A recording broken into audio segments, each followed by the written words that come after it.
Good morning student. আগের দিনের ক্লাসে আমরা কিভাবে তড়িৎ সৃষ্টি হয়, তড়িৎ দুই প্রকারের হয়, ধনাত্মক ঋণাত্মক, এইসব বিষয় নিয়ে আলোচনা করেছি। সেখানে কতগুলো কোশ্চেন হয়তো আমাদের মনে ক্রিয়েট হয়েছে। যেমন 1 নাম্বার কোশ্চেন হচ্ছে কি, যে তড়িৎগ্রস্ত বস্তু কেন নিস্তড়িৎ বস্তুকে আকর্ষণ করে, নিস্তড়িৎ বস্তুকে কেন আকর্ষণ করে, এটা একটা কোশ্চেন এসছে মনে। সেকেন্ডলি আমি বলছিলাম যে দুটো বস্তু যখন ঘর্ষণ করা হচ্ছে, একটা থেকে ইলেকট্রন আর একটাতে ট্রান্সফার হচ্ছে। ইলেকট্রন যদি ট্রান্সফার হয় সেখানে ধনাত্মক, আর যেখানে ট্রান্সফার হবে সেটা ঋণাত্মক। তো এটাও আমরা এক্সপেরিমেন্টালি প্রুভ করতে পারবো বা প্রমাণ করে দেখতে হবে যে একই সঙ্গে প্লাস এবং মাইনাস এই দুটো আধান সৃষ্টি হয়, সেটা আমাদের প্রমাণ করে দেখতে হবে। তো এরকম অনেক কোশ্চেন আমাদের মনে এসছে, সেইগুলোর ব্যাখ্যা আমরা আজকের ক্লাসে দিব। তো সেই ব্যাখ্যা দিতে গেলে প্রথমে আমাদের যেটা পড়তে হবে সেটা হচ্ছে তড়িৎ আবেশ। ফার্স্ট 1 নাম্বার আজকের পড়ানোর বিষয় হচ্ছে তড়িৎ আবেশ। বলছে যে কোনো একটি তড়িৎগ্রস্ত বস্তুর সামনে, মনে করলাম ধনাত্মক আধান আহিত একটা বস্তু, যদি অপর একটি নিস্তড়িৎ বস্তুকে আনা হয়, তাহলে এই নিস্তড়িৎ বস্তুটি সাময়িকভাবে তড়িৎগ্রস্ত হয়ে যায়। কোন তড়িৎগ্রস্ত বস্তুর সামনে একটি নিস্তড়িৎ বস্তুকে আনলে নিস্তড়িৎ বস্তুটি সাময়িকভাবে তড়িৎগ্রস্ত হয়, এই ঘটনাটাকে তড়িৎ আবেশ বলা হয়। এবং এই তড়িৎ আবেশের ফলে দেখা যায় যে নিস্তড়িৎ বস্তুটির কাছের দিকে, মানে তড়িৎগ্রস্ত বস্তুর কাছে বিপরীত আধান এবং দূরে সম আধানের সৃষ্টি হয়। তাহলে একটা তড়িৎগ্রস্ত বস্তুর সামনে একটা নিস্তড়িৎ বস্তুকে আনলে নিস্তড়িৎ বস্তুটি সাময়িকভাবে তড়িৎগ্রস্ত হয় এবং তার সামনের দিকে অর্থাৎ তড়িৎগ্রস্ত বস্তুর কাছের দিকে বিপরীত আধান এবং দূরে সম আধানের সৃষ্টি হয়। যে আধান নিয়ে এসেছিলাম, যার জন্য এই ঘটনা ঘটছে, তার নাম হচ্ছে আবেশী আধান। আবেশী আধান। আর আবেশী আধানের ফলে যে আধানের সৃষ্টি হলো তার নাম হচ্ছে আবিষ্ট আধান। আবিষ্ট আধান, এটাকে আবেশী আধান বলা হচ্ছে, ওটাকে আবিষ্ট আধান বলা হচ্ছে। এখন দেখো যে এই যে বিপরীত আধান সৃষ্টি হওয়ার জন্য এরা পরস্পরকে আকর্ষণ করছে, এরা পরস্পরকে আকর্ষণ করছে।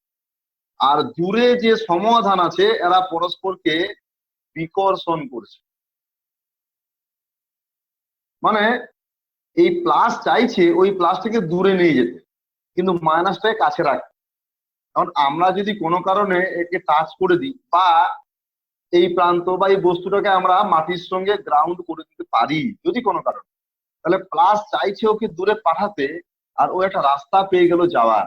তার মানে এই প্লাস আধান মাটি চলে যাবে, মানে দূরে যে আধান সম আধান সৃষ্টি হয়েছে সেটা কিন্তু মাটি চলে যাবে, এখান থেকে বিলীন হয়ে যাবে। আর কাছের আধান কিন্তু আকর্ষণ করে রেখেছে, এই কিন্তু যাবে না। তাহলে কাছের যে বিপরীত আধান, এই আধানকে আমরা কোনো মতে এখান থেকে নিয়ে যেতে পারবো না, কিন্তু দূরের যে সম আধান তাকে যদি গ্রাউন্ড করি বা টাচ করি সে দূরে চলে যাবে। যেহেতু এই আধানটাকে আমরা নিয়ে যেতে পারছি না, এই আধানটা এখানে স্থির থাকছে, তাই এটাকে বলা হয় বদ্ধ আধান। এই আধানটার কি নাম? বদ্ধ আধান। মানে কাছে যে বিপরীত আধান সৃষ্টি হয়েছে ওকে বলা হয় বদ্ধ আধান। আর দূরে যে আধানটা সৃষ্টি হয়েছে, যাকে আমরা গ্রাউন্ড করে দিলে সে আমরা মাটিতে নিয়ে চলে যেতে পারি বা অন্য কোথাও নিয়ে চলে যেতে পারি, সেই আধানটাকে বলছে মুক্ত আধান। মুক্ত আধান। তাহলে আবেশী আধান কি, আবিষ্ট আধান কি, বদ্ধ আধান কি, মুক্ত আধান কি, এই বিষয়গুলো একটু ভালো করে করবে। ঘটনাটা কি? ঘটনাটাকে বলা হচ্ছে তড়িৎ আবেশ। এখন যদি আমরা আবেশী আধানকে সরিয়ে নিই, তাহলে কিন্তু এই প্লাস মাইনাস পরস্পরকে প্রশমিত করে ভেনিস হয়ে যাবে, মানে সঙ্গে সঙ্গে এর মধ্যে তড়িৎ ভেনিস হয়ে যাবে, আর তড়িৎ থাকবে না। মানে এটা সাময়িকভাবে সৃষ্টি হয়, যতক্ষণ পর্যন্ত আবেশী আধান থাকবে ততক্ষণ পর্যন্ত এর অস্তিত্ব থাকে, পরবর্তী ক্ষেত্রে এর অস্তিত্ব আর থাকে না। এখন কেন হয়, কেন এই ঘটনা কেন হয়? পরিবাহীর জন্য ব্যাখ্যা, অন্তরকের জন্য ব্যাখ্যা। প্রথম হচ্ছে পরিবাহী, পরিবাহীর জন্য ব্যাখ্যা। পরিবাহীর ক্ষেত্রে এই ঘটনাটা কিভাবে হয়? তাহলে দেখো আমি এটা প্লাস আধানই ধরলাম, যে একটা আবেশী আধান প্লাস, যে আধানটা নিয়ে এসেছি, আর এখানে একটা পরিবাহী আছে, এটা হচ্ছে পরিবাহী, এটা হচ্ছে পরিবাহী। তো পরিবাহী মানে এর মধ্যে অসংখ্য মুক্ত ইলেকট্রন আছে। তো যখন আমি প্লাস আধানকে নিয়ে এসেছি, সেই মুক্ত ইলেকট্রন, ইলেকট্রন হচ্ছে নেগেটিভ, সে আকর্ষিত হবে, মানে সব ইলেকট্রন গুলো সামনের দিকে জমা হবে, ইলেকট্রন গুলো আকর্ষিত হয়ে সামনের দিকে জমা হবে, আর এই পাশ থেকে দূরের প্রান্ত থেকে ইলেকট্রন চলে আসছে, মানে এখানে ইলেকট্রনের শূন্যতা সৃষ্টি হবে। যেহেতু ইলেকট্রন নেগেটিভ, তাই এই প্রান্তে সৃষ্টি হচ্ছে নেগেটিভ, আর ওই পাশ থেকে ইলেকট্রন চলে আসার জন্য এখানে সৃষ্টি হচ্ছে পজিটিভ।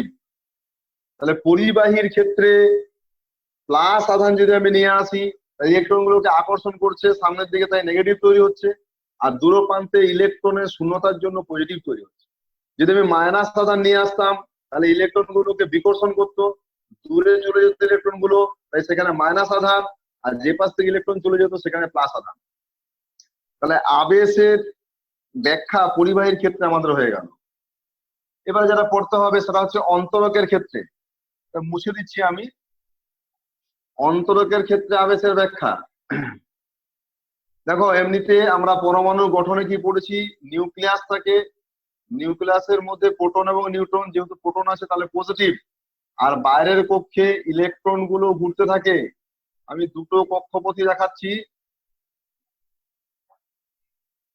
এখন এটা হচ্ছে অন্তরক পদার্থের ক্ষেত্রে ব্যাখ্যা। এখন যদি আমি কোনো একটা ধনাত্মক, আমি সবসময় ধনাত্মক আধান দিয়ে দেখাচ্ছি, মাইনাস আনলেও হবে, ধনাত্মক আধান নিয়ে আসি এর প্রান্তে, এর সামনে, তাহলে কি দেখা যাবে যে ওই অন্তরক পদার্থের পরমাণুগুলোর একটু গঠনের পরিবর্তন হচ্ছে। এই প্লাস, নিউক্লিয়াসের প্লাসকে কি করবে, বিকর্ষণ করবে, আর মাইনাস গুলোকে আকর্ষণ করবে। তার এর একটু স্ট্রাকচারের পরিবর্তন হবে। কিরকম, নিউক্লিয়াস এটা একটু দূরে যাবে, আর ইলেকট্রন গুলো একটু কাছে আসবে।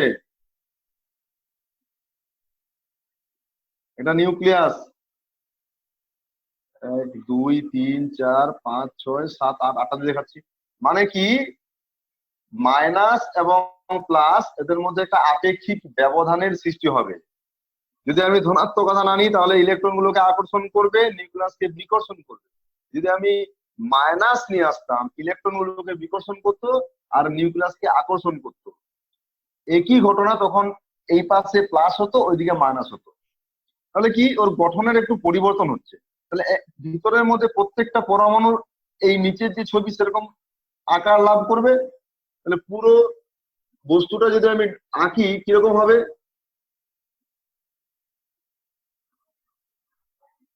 দেখো ভালো করে ছবিটা একটু।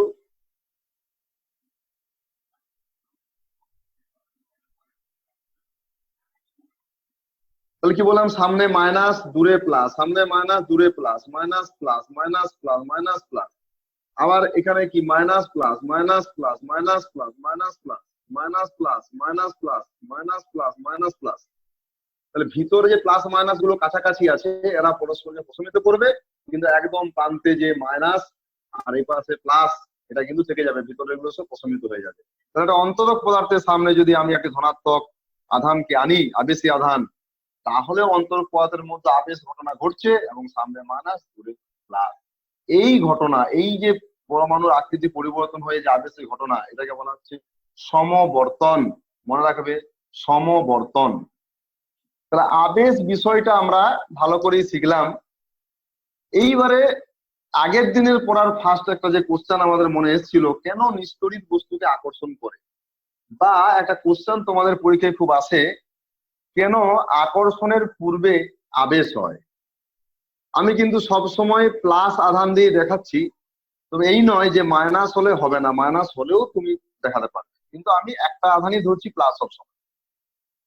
তাহলে ধরো একটা প্লাস আধানে আহিত একটা বস্তু, তড়িৎগ্রস্ত বস্তু একটা নিস্তড়িত বস্তুর সামনে নিয়ে আসা হলো, আকর্ষণ দেখা গেল।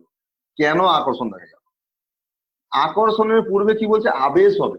আগে আবেশ ঘটনা ঘটবে, তারপর আকর্ষণ হবে। মানে প্লাস আধান আনার সঙ্গে সঙ্গে এটা পরিবাহী অন্তরক যাই হোক না কেন, সামনের দিকে মাইনাস আর দূরে প্লাস। এই যে প্লাস আর মাইনাস এরা আকর্ষণ করছে, আকর্ষণ করছে, আর দূরে যে প্লাস প্লাস এরা বিকর্ষণ করছে। কিন্তু মাইনাসটা কাছে আছে, তাই আকর্ষণের মানটা বেশি, প্লাসটা দূরে আছে, বিকর্ষণের মানটা কম। মানে আকর্ষণ গ্রেটার দেন বিকর্ষণ। যেহেতু আকর্ষণটা বিকর্ষণের থেকে বেশি, তাই আলটিমেটলি আকর্ষিত হচ্ছে। তার মানে কি, নিস্তড়িত বস্তু আকর্ষণ করছে, এবং কি দেখতে পেলাম, আকর্ষণের আগে আবেশ ঘটছে। এই একটি কোশ্চেন। এবারে আরো দু একটি কোশ্চেন এখানে আমাদের পড়তে হবে, সেগুলো হচ্ছে কিভাবে আবেশের সাহায্যে কোনো বস্তুকে পজিটিভ আধানে আহিত করবে। এটা পজিটিভ বাদ দিয়ে নেগেটিভও দিতে পারে। কিভাবে ধনাত্মক আধান আহিত করবো, কি করে ঋণাত্মক আধান আহিত করবো, আবেশের সাহায্যে। তাহলে দেখো, যদি বলি কিভাবে ধনাত্মক আধান আহিত করবো, তাহলে আমাকে একটা ঋণাত্মক আধানে আহিত বস্তুকে আনতে হবে, মানে আবেশী আধান হবে ঋণাত্মক। এবারে একটি বস্তু আছে, তার সামনে নিয়ে এলাম, এটা মাইনাস, তাহলে সামনে প্লাস আর দূরে মাইনাস আধানে আহিত হবে। এই আবেশী আধান থাকা অবস্থাতেই এটাকে আমি কি করে দেবো, গ্রাউন্ড করে দেবো। যেই না গ্রাউন্ড করলাম, এই মাইনাসটি হচ্ছে মুক্ত আধান, ওটি পৃথিবীতে চলে যাবে। মাইনাস আধান চলে গেল, এই যে আবেশী আধানকে সরিয়ে নিলাম, তাহলে আলটিমেটলি কি থাকলো, প্লাস। এই প্লাস আধান পুরো বস্তুতে ছড়িয়ে পড়লো। তার মানে কি, ওই পদার্থ বা বস্তুটি ধনাত্মক আধানে আহিত হয়ে গেল। কিসের সাহায্যে করলাম, আবেশের সাহায্যে। আমি যদি এটা ঋণাত্মক আধান আহিত করতে চাই, তাহলে কি করতে হবে, তাহলে আমাকে আবেশী আধান যেটা, আমাকে প্লাস আনতে হবে। এবারে এই যে বস্তুটি নিয়ে এলাম, তার সামনে মাইনাস, দূরে প্লাস। আবার আমি টাচ করে দিলাম বা গ্রাউন্ড করে দিলাম, এটি মুক্ত আধান মাটিয়ে চলে যাবে। মাটিয়ে চলে যাওয়ার পর টাচ করার পর আমি এটাকে সরিয়ে নেবো, থেকে গেল কি নেগেটিভ, চারদিকে সরিয়ে গেল, মানে বস্তুটি ঋণাত্মক আধানে আহিত হয়ে গেল। তাহলে আবেশের সাহায্যে কিভাবে ধনাত্মক আধান আহিত করবো, কিভাবে ঋণাত্মক আধান আহিত করবো, ছবি সমেত ভালো করে রেডি করে নিবে। আবেশের উপর বাকি যে কোশ্চেন আসবে বা আবেশের সাহায্যে যে ব্যাখ্যা দেবো, সেগুলো পরবর্তী ক্ষেত্রে দেখো, পড়াতে পড়াতে আমাদের ব্যাখ্যাগুলো হবে। এখন এই পর্যন্তই আবেশের। এবারে যেটা আমাদের পড়তে হবে সেটা হচ্ছে যে কোনো বস্তু আহিত বা অনাহিত, এগুলো বুঝবো কি করে। আমরা তো চোখে দেখতে পারবো না, তাহলে বুঝবো কি করে, তার জন্য একটা যন্ত্র লাগবে। দেখো, আমরা অনেক যন্ত্রের কথা শুনেছি। ক্ষুদ্র বস্তুকে দেখার জন্য অণুবীক্ষণ যন্ত্র, দূরের বস্তুকে দেখার জন্য দূরবীক্ষণ যন্ত্র। মানে যখনই আমরা কোনো পর্যবেক্ষণ করছি বা দেখতে যাচ্ছি, এটা একটা ওয়ার্ড আসছে বীক্ষণ যন্ত্র। এখানে আমরা তড়িৎ সংক্রান্ত বিষয় দেখতে যাচ্ছি বা পর্যবেক্ষণ করতে যাচ্ছি। তাই যে যন্ত্রটির কথা আমরা এখানে পড়বো সেটা হচ্ছে স্বর্ণপত্র তড়িৎ বীক্ষণ যন্ত্র। স্বর্ণপত্র তড়িৎ বীক্ষণ যন্ত্র। এই যন্ত্রটি ইয়র্কশায়ারের একজন ভদ্রলোক, নাম যদুর সম্ভব আব্রাহাম বেনেট, ইয়র্কশায়ারের আব্রাহাম বেনেট এই যন্ত্রটি আবিষ্কার করেছিলেন। তো প্রথম আমাকে এই যন্ত্রটির গঠন পড়তে হবে। গঠন কিরকম না, একটা সরু পরিবাহী দণ্ড, পিতলেরও হতে পারে, তার একদম প্রান্তে দুটো পাতলা সোনার পাত লাগানো হয়। এই দণ্ডটিকে একটি বেলজারের, এখানে কর্ক যুক্ত একটা ছিপি থাকবে, তার মধ্য দিয়ে প্রবেশ করানো হয়। এটা কাঁচের তৈরি হয়, বেলজারের মধ্যে থাকে, কাঁচের তৈরি হয়। আর উপরের যে প্রান্তটা দণ্ডটির, এখানে একটি ধাতব চাকতি থাকে, এখানে দুটো টিনের পাত থাকে, টিনের পাত, এটা গ্রাউন্ড করা থাকে, গ্রাউন্ড। আর এখানে কিছু জলশোষক পদার্থ ক্যালসিয়াম ক্লোরাইড রাখা থাকে। তাহলে গঠন কি, একটা পরিবাহী দণ্ড, তার প্রান্তে সোনার পাত, তার উপর একটি পরিবাহী চাকতি, সেটিকে একটি কর্কের সাহায্যে একটি বেলজারের মধ্যে ঢোকানো থাকে, কাঁচের, যাতে বাইরের বাতাস বা অন্য কিছু এফেক্ট করতে না পারে। পাশে দুটো টিনের পাত থাকে, একটি পাত্র থাকে, সেখানে ক্যালসিয়াম ক্লোরাইড রাখা থাকে। তো এখানে অনেক কোশ্চেন চলে এলো যে কেন ক্যালসিয়াম ক্লোরাইড, কেন টিনের পাত, কেন সোনার পাত, এগুলোর উত্তর আমি পড়ে দিচ্ছি। তার আগে এই যন্ত্রটিকে বলা হয় স্বর্ণপত্র তড়িৎবীক্ষণ যন্ত্র, যেটা আব্রাহাম বেনেট আবিষ্কার করেছিলেন। যদি কোনো বস্তুকে আমরা এই চাকতির সঙ্গে টাচ করাই বা কাছে আনি, যদি দেখা যায় যে স্বর্ণপত্র দুটোর কোনো বিক্ষেপ হচ্ছে না, তাহলে বলবো এটা নিস্তড়িৎ। কিন্তু যদি এরকম হয়, বস্তুটিকে যদি আমি কাছে আনি বা টাচ করে দিই চাকতিতে, যদি বিক্ষেপ হয়, তাহলে কি বলবো? এই বস্তুটি তড়িৎগ্রস্ত। কেন? কারণ টাচ করালে এটা আহিত হবে। যদি এটা ধনাত্মক আধান হয়, এই ধনাত্মক পাবে, ওই ধনাত্মক আধানে পরিবারের মধ্য দিয়ে যাবে, এগুলো ধনাত্মক হবে, এরা পরস্পর বিকর্ষণ করবে। যদি ঋণাত্মক আধান আহিত হয়, তাহলে এটা ঋণাত্মক আধান পাবে, ঋণাত্মক আধান পাবে, তারা পরস্পর বিকর্ষণ করবে, তাহলে এটা আহিত বস্তু। এখন কোশ্চেন হচ্ছে যে এটা ধনাত্মক না ঋণাত্মক, কি কি আধানে আহিত, সেটা কি করে চেক করবো? সেটা করার জন্য আমায় কি করতে হবে? মনে করি প্রথমে এই সোনার পাতটিকে ধনাত্মক আধানে আহিত করলাম, ধনাত্মক আধান আহিত আছে। এবার আমি এটাকে সরিয়ে নেব। তাহলে ধনাত্মক আধান আহিত আছে ও বিস্ফারিত হয়ে আছে। এইবারে আমি অপর আর একটা বস্তুকে আনলাম যেটা তড়িৎগ্রস্ত, টাচ করলাম বা কাছে আনলাম। যদি দেখা যায় বিক্ষেপটা আরো বেড়ে গেল, তাহলে এটা ধনাত্মক আধান আহিত, মানে ধনাত্মক আধান ছিল, আরো ধনাত্মক দিলাম, তাই বিক্ষেপটা বেড়ে গেল। কিন্তু যদি দেখা যায় যে বিক্ষেপটা কমে গেল, তাহলে সেটা ঋণাত্মক আধানে আহিত। তাহলে এইভাবে আমরা কোনো বস্তু আহিত কিনা সেটা স্বর্ণপত্র তড়িৎবীক্ষণ যন্ত্রের সাহায্যে চেক করতে পারি, কোনো বস্তু ধনাত্মক আধান আহিত কিনা সেটাও চেক করতে পারি, কোনো বস্তু ঋণাত্মক আধান আহিত কিনা সেটাও আমরা চেক করতে পারি। এরপরে পরপর কোশ্চেন। প্রথম কোশ্চেন ধরো, যে বস্তুটাকে আমরা আনবো সেটাকে দ্রুত আনা উচিত নয়। কারণ বস্তুটা যদি উচ্চ আধানে আহিত থাকে, তাহলে কি হবে? আনার সময় যদি আমি প্লাস আনি, আবেশ হবে, আবেশ হলে সামনে মাইনাস আর দূরে প্লাস। যদি এটা উচ্চ আধান আহিত থাকে, এই প্লাস গুলো এত বেশি হবে, বিক্ষেপ এত বেশি হবে যে সোনার পাতগুলো খুলে পড়ে যেতে পারে। সেই জন্য ধীরে ধীরে ধীরে ধীরে আনা উচিত। ফার্স্ট কোশ্চেন, দ্রুত আনা উচিত নয়, বা একদম হঠাৎ করে সে টাচ করে দেওয়া উচিত নয়, দূর থেকে ধীরে ধীরে আনা উচিত। না হলে এত বেশি আধান এখানে আবিষ্ট হবে যে ফুলে যেতে পারে। এটা একটা কোশ্চেন হলো। সেকেন্ড কোশ্চেন বলছে কেন সোনার পাত? আমরা কি বলছি? এটা স্বর্ণপত্র তড়িৎবীক্ষণ যন্ত্র, মানে এর সাহায্যে আমরা আহিত কিনা, ধনাত্মক আধান আহিত কিনা, ঋণাত্মক আধান আহিত কিনা এটা চেক করছি। কি দেখে চেক করছি? ওদের বিক্ষেপ দেখে। বিক্ষেপটা যদি বেশি হয়, তাহলে ভালোভাবে আমরা দেখতে পাচ্ছি, বুঝতে পারছি, মানে যন্ত্রটা সুবেদী হচ্ছে। বিক্ষেপ যদি খুব কম হয়, তাহলে কিন্তু আমরা ঠিকঠাক বুঝতে পারবো না। তার মানে যত বেশি বিক্ষেপ হবে, তত যন্ত্র সুবেদী হবে। এখন এই যে দুটো পাত যদি ভারী হয়, তাহলে যে আধানগুলো সে লাভ করছে প্লাস বা মাইনাস, তার বিকর্ষণের জন্য বিক্ষেপটা খুব বেশি হবে না। তার মানে কি করতে হবে? পাতলা করতে হবে, হালকা করতে হবে। এই জন্য সোনার পাত, কারণ সোনার পাতকে আমরা অনেক বেশি পাতলা করতে পারি বা হালকা করতে পারি। সেই জন্য সোনার পাত ব্যবহার করা হয়, যাতে বিক্ষেপটা বেশি হয় এবং যন্ত্র সুবিধা হয়। তাহলে সোনার পাত কেন ব্যবহার করা হয়? হয়ে গেল। আস্তে আস্তে কেন আনতে হবে? হয়ে গেল। নেক্সট, কেন ক্যালসিয়াম ক্লোরাইড রাখা হয় এখানে?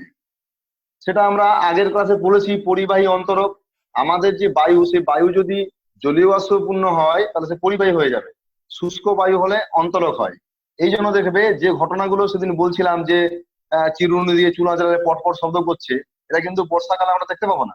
কারণ বর্ষাকালের বায়ু আর্দ্র, শীতকালের বায়ু শুষ্ক। বায়ু যদি শুষ্ক হয়, তাহলে তড়িৎ পরিবহন কম হবে। তাই শীতকালই হচ্ছে তড়িৎ সংক্রান্ত পরীক্ষার উপযুক্ত সময়। তো এখন যদি শীতকাল বা গ্রীষ্মকাল, বর্ষাকাল, যখনই আমরা পরীক্ষা করি না কেন, যদি জলীয় বাষ্প না থাকে, তাহলে সেটা শুষ্ক বায়ু, পরীক্ষা করা যাবে। এবং শীতকালেও কিছু হলেও জলীয় বাষ্প থেকে যায়। আমরা এখানে কি পরীক্ষা করছি? যেখানে আধান আছে, সেই আধান যদি পরিবাহিত হয়ে চলে যায়, তাহলে কিন্তু ঠিকঠাক পরীক্ষার ফলাফল আমরা বুঝতে পারবো না। এই জন্য একটা পাত্রের মধ্যে ক্যালসিয়াম ক্লোরাইড রাখা হয়, যাতে জলীয় বাষ্পটা শোষিত হয়ে যায়, ফলে ভিতরে যে বায়ু সেটা শুষ্ক হয়ে যাবে, ফলে আমরা পরীক্ষা ঠিকঠাক বুঝতে পারবো। তাহলে এই জন্য ক্যালসিয়াম ক্লোরাইড। নেক্সট, কেন টিনের পাত? কেন টিনের পাত রাখছি আমরা? দেখো, যখন এখানে আমাদের মেইন টার্গেট হচ্ছে যন্ত্রটাকে সুবিধা করা, যখন এখানে প্লাস আধানায়িত হয়েছে সঙ্গে সঙ্গে টিনের পাতে আবেশ ঘটবে, সামনের দিকে মাইনাস আর দূরে প্লাস, এদিকেও তাই, সামনে মাইনাস আর দূরে প্লাস। এই মাইনাস প্লাস আকর্ষিত হবে, মাইনাস প্লাস আকর্ষিত হবে, আর প্লাস প্লাস বিকর্ষিত হবে। কিন্তু এই প্লাস গুলো, এই প্লাস আধান গুলো, এগুলো কিন্তু মুক্ত আধান, এগুলো কিন্তু গ্রাউন্ড করা আছে, মানে মাটিতে চলে যাবে। তাহলে থাকছে কোনগুলো? মাইনাস গুলো। তাহলে এমনিতে প্লাস প্লাস বিকর্ষণ করছে, আবার দুপাশ থেকে মাইনাস গুলো থেকে আকর্ষণ করছে, তার মানে বিক্ষেপটা আরো বেশি হবে, তাহলে যন্ত্র আরো সুবিধে হবে। এই জন্য আমরা টিনের পাত ব্যবহার করে থাকি। তাহলে স্বর্ণপত্র তড়িৎ বীক্ষণ যন্ত্রের গঠন, সে কিভাবে ক্রিয়াশীল হয়, কেন সোনার পাত, কেন টিনের পাত, কেন ক্যালসিয়াম ক্লোরাইড, সব ব্যাখ্যা আমাদের হয়ে গেছে। এইবারে এই যন্ত্র যেহেতু পড়া হয়ে গেল, আবার কিছু কিছু বিষয় আমাদের আসতে হবে। যেমন ঘর্ষণে, আগের দিন বলছিলাম যে ঘর্ষণের ফলে কি হচ্ছে, একটা বস্তু থেকে ইলেকট্রন অন্য বস্তু ট্রান্সফার হচ্ছে, মানে একটাতে ঋণাত্মক তৈরি হচ্ছে, একটাতে ধনাত্মক তৈরি হচ্ছে। তার পরীক্ষা করে দেখাতে হবে যে ঘর্ষণের ফলে একই সঙ্গে বিপরীত জাতীয় এবং সমপরিমাণ আধান সৃষ্টি হয়। পরীক্ষা সাজিয়ে দেখা কি করবে না, একটা এবোনাইট দণ্ড নিলাম, এবোনাইট দণ্ড, তার উপর একটা ফানেলের টুপি পরিয়ে দিলাম, ফানেলের টুপি পরিয়ে দিলাম, এবোনাইট দণ্ডে ফানেলের টুপি, এবং সেই টুপি একটা রেশমের সুতো লাগিয়ে দিলাম টুপিতে। কেন রেশম? রেশম হচ্ছে অন্তরক, আমরা যদি হাত দিয়ে খোলার চেষ্টা করি তাহলে যে আধানের সৃষ্টি হবে সেটা গ্রাউন্ড হয়ে যাবে, মাটিতে চলে যাবে।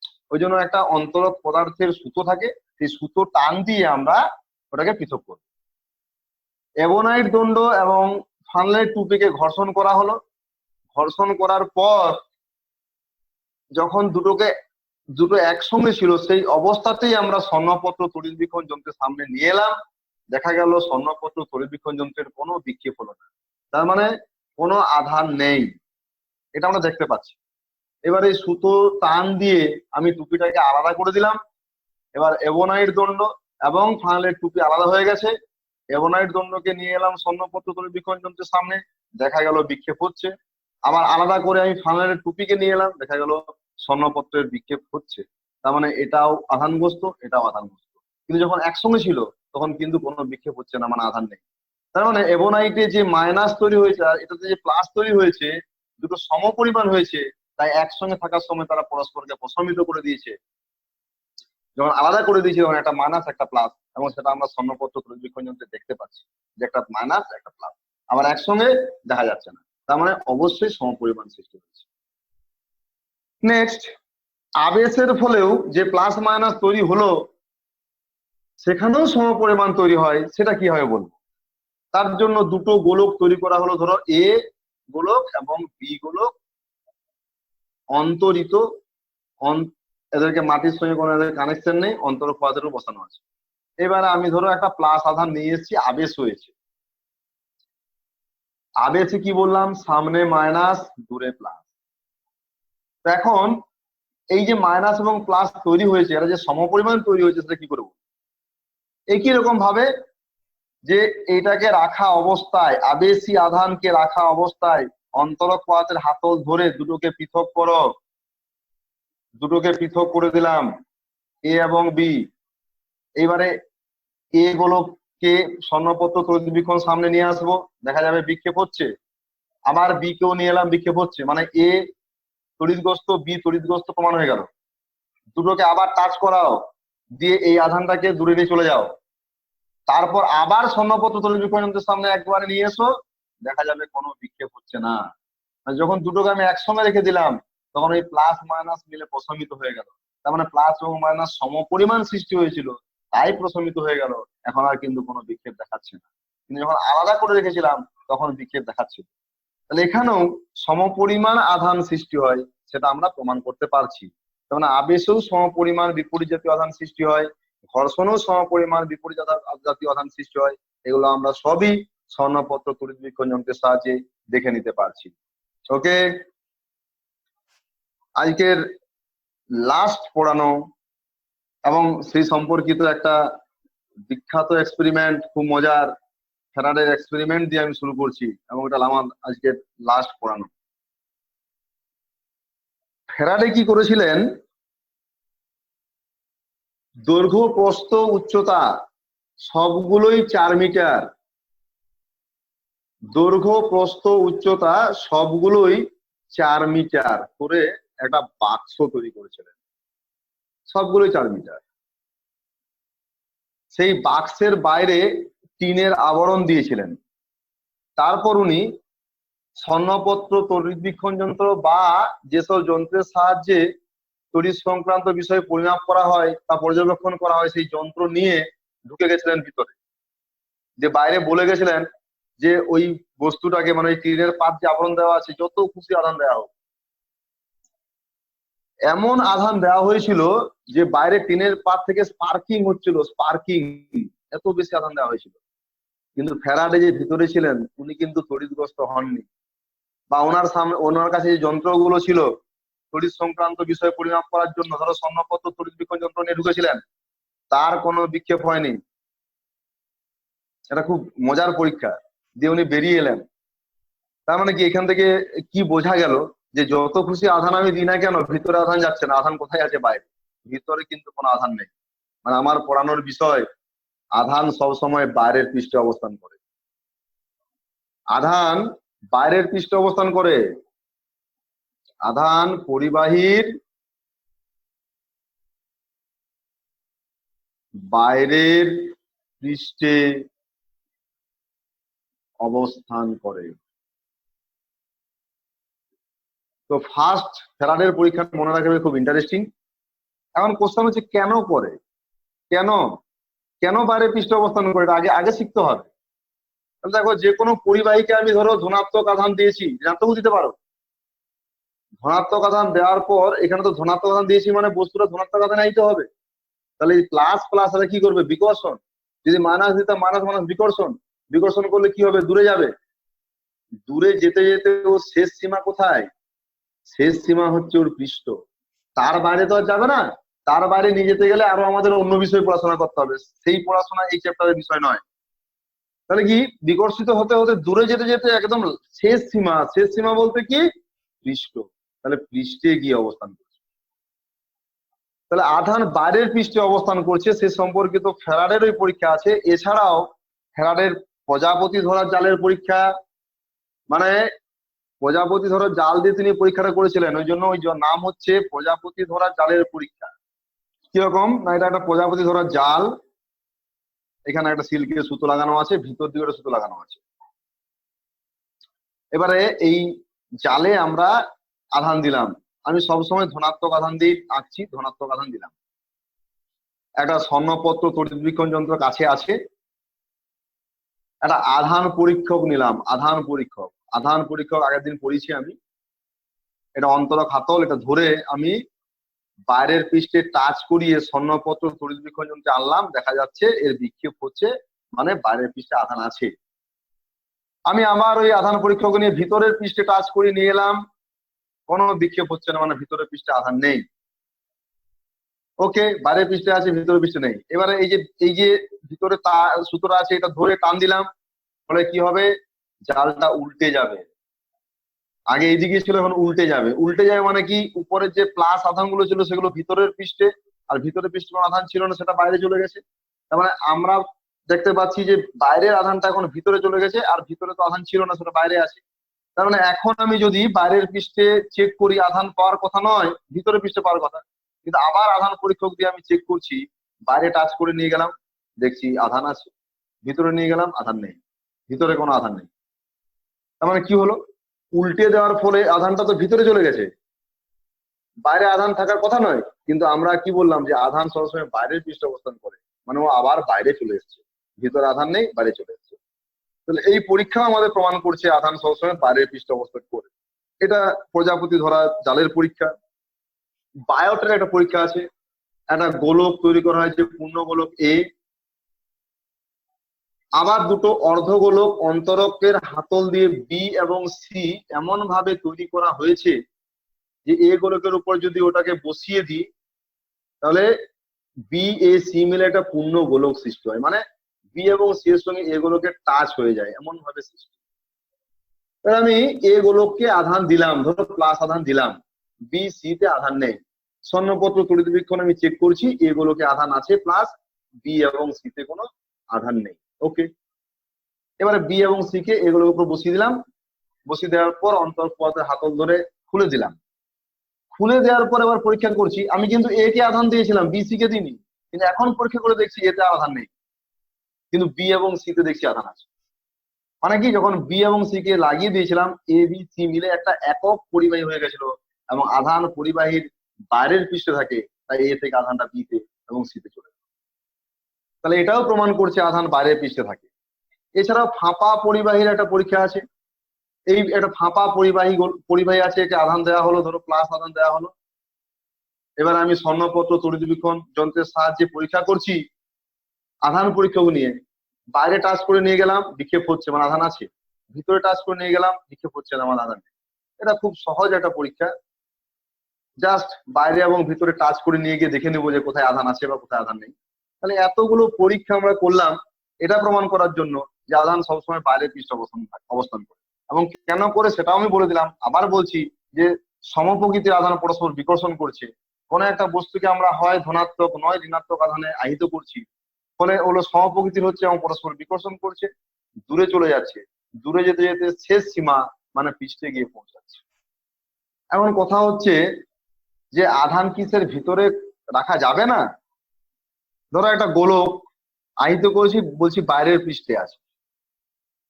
যদি আমরা এরকম কিছু ব্যবস্থা করতে পারি যে ভিতরে একটা বস্তু রেখে তাকে গ্রাউন্ড করে দিয়েছি, এই এই এই চিহ্নটা কি বোঝায়? যে এই তলের সঙ্গে বা এই তারের সঙ্গে এর কোনো সংস্পর্শ নেই।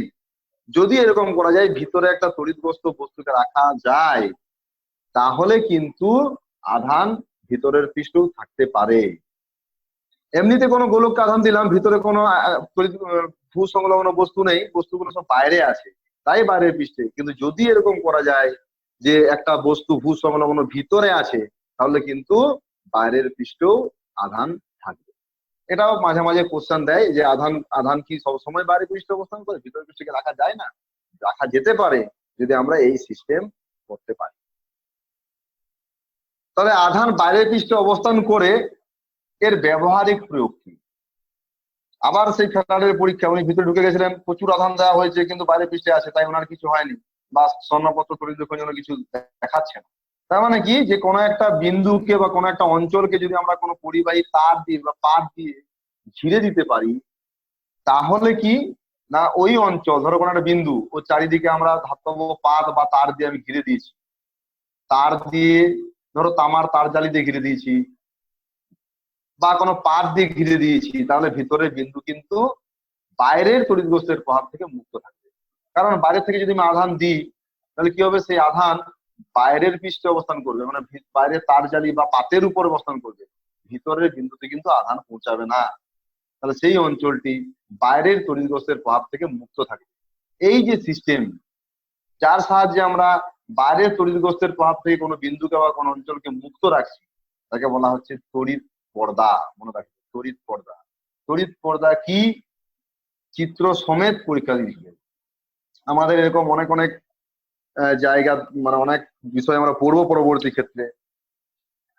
অনেক যন্ত্রপাতি আবিষ্কার হয়েছে, সেসব যন্ত্রপাতি নিয়ে পড়বো। সেখানে হয়তো কোনো কোনো জায়গায় বাইরের তড়িৎ ক্ষেত্র, বাইরের চৌম্বক ক্ষেত্রের প্রভাব থেকে তাকে মুক্ত রাখতে হবে। তো কিভাবে মুক্ত রাখবো, এটা একটা উপায়, তড়িৎ পর্দা, যার সাহায্যে আমরা বাইরের তড়িৎ ক্ষেত্রের প্রভাব থেকে কোনো বিন্দুকে রক্ষা করতে পারি। লাস্ট পড়ানো